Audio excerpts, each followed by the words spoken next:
Well, with me now is Fatima Khan, the mother of the British doctor Abbas Khan, who died last month just before he was due to be released from a Syrian jail. Thank you for coming in, and I know you found watching that very difficult, and I'm sorry to put you through this because I know it's very upsetting, but I know you wanted to talk to us tonight. So do you feel that this evidence helps confirm your claims about what happened to your son?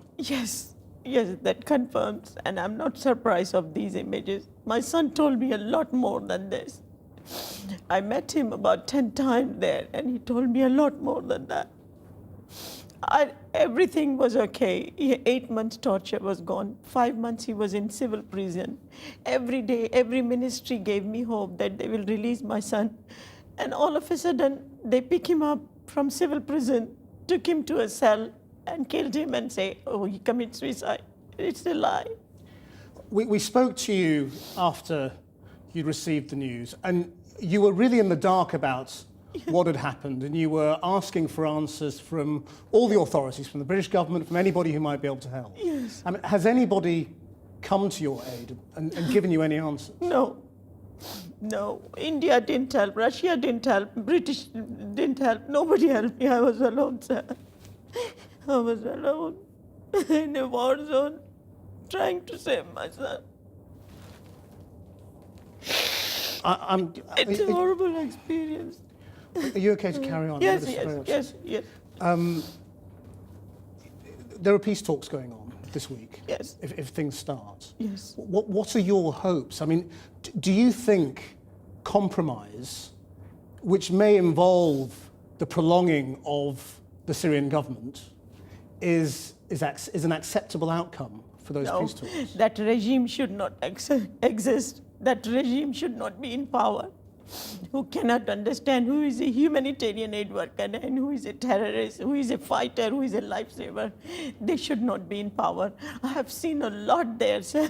80% of Damascus people, they hate Syrian regime. They want change. They are looking at West to do something. And you don't feel that even a settlement that ends the fighting and that ends the killing, including people like your son, is a desirable outcome if it stops the violence? The violence will not stop if the regime exists. That regime should go. That regime is not capable to handle the country. They are just arrogant. They feel proud that they are powerful, but they are not. They are just killers. Killing people is not power.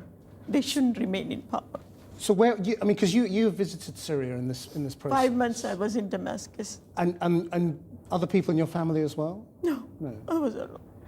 Has your family become politicized, if you like, in this process? I mean, are you effectively now part of a campaign to get rid of this government? We hope that this regime should go, but we don't want to take any part. I don't want to lose anybody in my family. We are weak people, sir. We are not strong. We want to live and let live. We don't want nothing. Well, thank you very much indeed for joining us tonight. I'm sorry it's so upsetting for you. No Fatima problem. Khan, No thank you problem. very much. Thank you, sir. Thank you very much.